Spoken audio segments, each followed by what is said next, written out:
Alright, watch closely. Now, we're going to apply the base.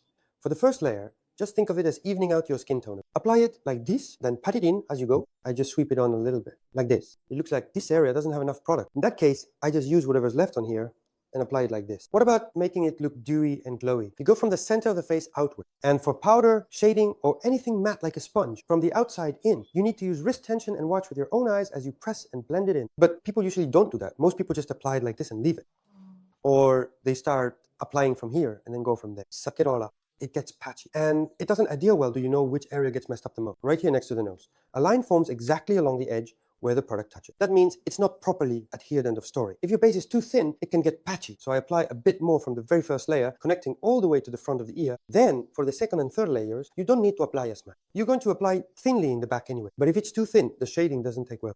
It just ends up looking patchy. At this point, stand the brush up a bit. If you hold it upright, it goes on thinly. You don't touch the nasolabial folds or the area around the eye. From here, as you go up, just tilt the angle of the sponge to the side. Then you can apply it all the way inside the eye area. But usually, people don't change the angle. They just do this, say look up, and sweep like this. If you do it this way, you don't get enough product applied. You know the area where you get glasses marks here? Cover that area and slightly turn the sponge at the side of the nose. That way, it gets into the pores well. There are some slightly dark areas on the eyelids. In this case, apply the foundation thinly. This area where creases form is dark, you see.